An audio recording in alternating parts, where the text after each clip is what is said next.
이 시간에는 자족에 대해서 잠깐 이야기할게요.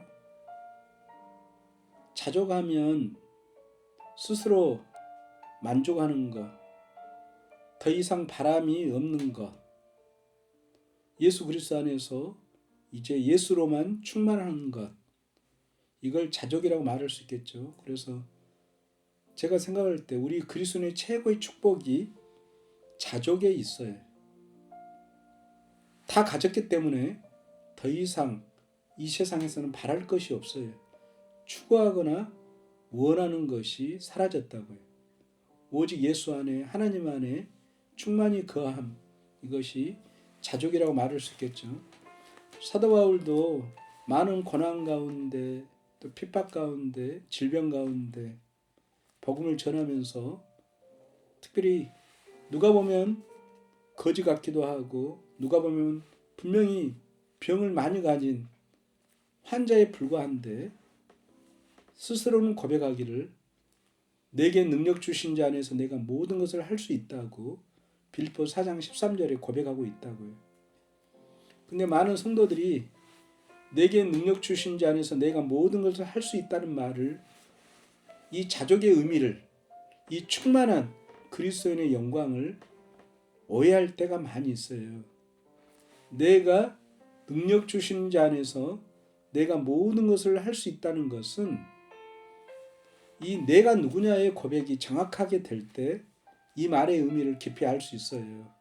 많은 경우 우리는 사업하는 사람들이나 또 꿈을 꾸는 사람, 정말 의지로 자기 노력과 열심으로 뭔가를 이 세상에서 이루려고 하는 사람들이 이 성경 구절을 좋아해요. 그것은 뭐 나쁜 것은 아니고 참 아름다운 일이라 할 수 있겠죠.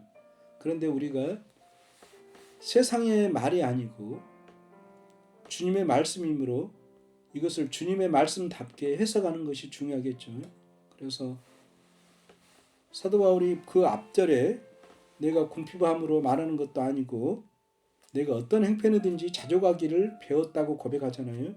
그러면서 내가 때로는 비천에 처할 줄도 알고 풍부에 처할 줄도 알고 또 배부르고 배고프고 하는 이 모든 일에 어떤 상황에서든지 나는 일체의 비결, 이 자족하는 그리스도인의 최고의 축복을 누릴 줄 알게 됐다 그래요.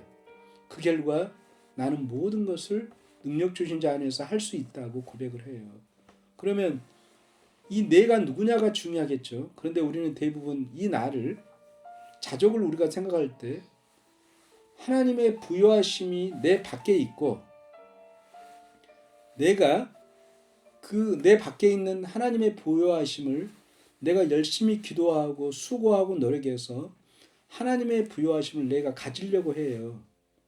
그래서 더 이상 가질 것이 없을 만큼 충만히 가지려고 예를 쓴 것을, 그래서 결국 기도를 했든 때를 썼든 어떤 수고와 노력을 통해서 내가 모든 것을 가졌음을 자족이라고 생각을 한다고요. 그동안 우리는. 그러나 사도 바울의 자족은 그런 의미가 아니에요. 결코 우리가 오해해서는 안 되겠죠. 여기서 말하는 자족의 의미, 일체의 비결, 또는 내가 모든 걸 할 수 있다고 하는 그때의 나는 하나님과 분리된 내가 아니고 그리스도 안에서 철저하게 하나님과 분리될 수 없는 하나님의 생명, 영생의 나로 고백하는 거예요. 내가 어떤 상황에 처했든지, 내가 가난하든지, 또는 내가 부요함에 있든지, 풍부하든지, 내가 건강하든지, 병들든지, 그거와 아무 상관없이 언제나 나는, 사도 바울 자신은 하나님의 부요하심에 온전히 동참하고 있는, 하나님의 모든 것이 곧 자기 것이고 자기의 모든 것이 하나님의 것임을 일체의 신비한 연합의 고백이 바로 자족이라는 거예요.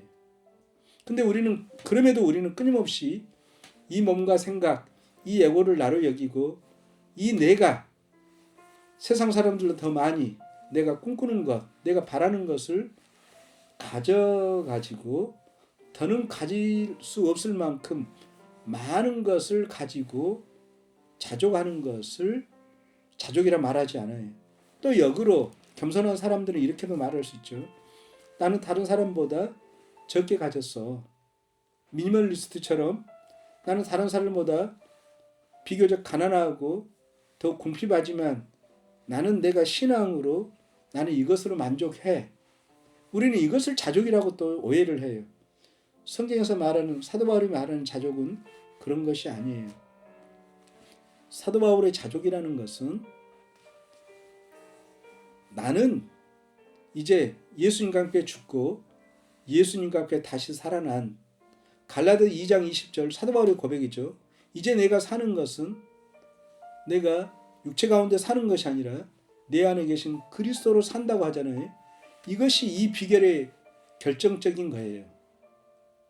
그때 나는 여기서 자족하는 나 또는 모든 능력을 행하는 나 모든 상황 속에서 온전히 범사에 감사하고 만족하는 그 나는 그리스도와 분리된 내가 아니고 그리스도의 생명으로 살아가는 이 땅에 육신을 입고 살아가지만 하늘의 시민권자로 하늘의 생명으로 예수의 생명으로 살아가는 사도 바울 자신을 고백하고 싶은 거예요.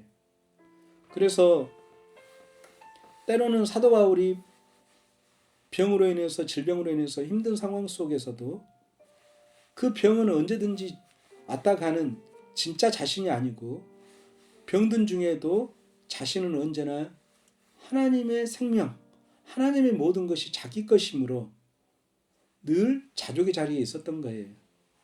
그리고 다른 사람이 봤을 때 많이 가졌다 할지라도 이 가짐이 그 세상 사람들이 말하는 그 눈에 보이는 가짐이 아니고 얻을 수도 없고 이룰 수 없는 언제나 충만히 거하는 온전한 하나님의 생명을 소유한 자로서의 깨달음의 외침이 바로 내게 능력 주시는 자 안에서 내가 모든 것을 할 수 있다는 고백이에요.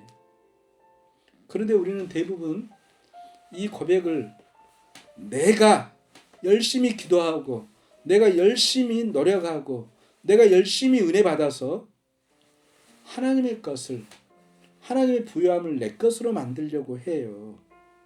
때로는 아까 정반대로 경건하다고 하는 사람들, 겸손하던 사람들이 추구하는 것은 내가 비록 적게 가졌지만 나는 이것으로 나는 겸손하게 살아갈 거야. 경건하게 살아갈 거야. 이 또한 자족의 의미가 아니라고요.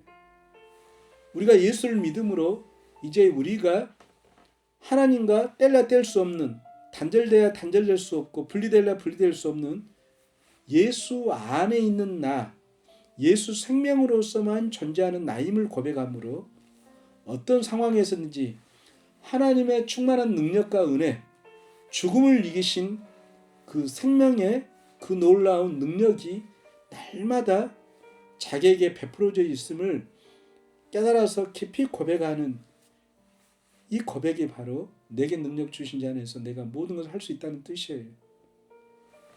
한 목사님이 요즘에 상황이 힘들고 어려워서 자족하려고 해도 잘 안 된다고 고백하셨는데 이 자족의 의미가 노력과 상관이 없는 거죠. 이미 예수를 믿는 순간 우리 안에 성령이 오셔서 우리를 그리스도의 성품에 참여케 하시고 날마다 우리에게 십자가 은혜로 황 목사님에게 넘치게 하고 계시잖아요. 그 자리에서 그 생명의 자리에서 자기를 바라볼 진정한 자기를 바라볼 때 부족함이 있어요? 부족함이 없어요. 이것이 바로 시편 23편에 이 다윗도 여호와는 나의 목자시니 내게 부족함이 없다고 고백하는 것이 그거예요. 여호와가 나의 목자 되는 순간 우리는 부족함이 없어요. 그런데 우리는 목자 안에 있는 양, 목자와 양이 분리되지 않고 끊을 수 없는 사랑의 양의 자리에서 우리가 이 고백을 하기보다는 언제나 그래도 목자는 목자고 양은 양이라고 자꾸 생각해서 그 양이 목자의 무언가를 가지려고 하는 데서 자족의 의미가 왜곡되고 뒤틀린다고요. 하여튼 황 목사님 좋은 질문 감사드리고 황 목사님이 지금 어떤 형편에 있든지 어떤 상황이 있든지 또 황 목사님의 마음이 기쁨에 있든지 때로는 힘듦 속에 슬픔 속에 있든지 그것과 아무 상관없이 그 모든 것들은 변한다니까요. 헛개비이고 정말 늘 언제나 예수 생명된 황 목사님 위에 주의 은혜가 넘쳐나고 있죠. 부족함이 없다고요. 그래서 더 이상 바랄 것이 있을까요? 없어요. 그래서 내게 부족함이 없다는 고백을 다윗도 했고 사도 바울도 이 다윗의 고백을 자기 방식대로 내게 능력 주신 자 안에서 내가 모든 것을 할 수 있다고 한 거예요. 할 수 있죠. 부자도 될 수도 있고 가난할 수도 있고 건강할 수도 있고 병들도 있어요. 그것과 아무 상관없이 늘 그리스도의 생명은 빛이 나요. 빛나요. 이것이 바로 최고의 축복, 그리스도의 최고의 축복을 고백하는 이 빌립보 교회를 향해서 간절히 사도 바울과 같은 그 빛나는 축복을 받기 원하는 그 마음으로 또한 우리에게도 지금 간절히 바라고 있는 거죠. 네. 감사합니다.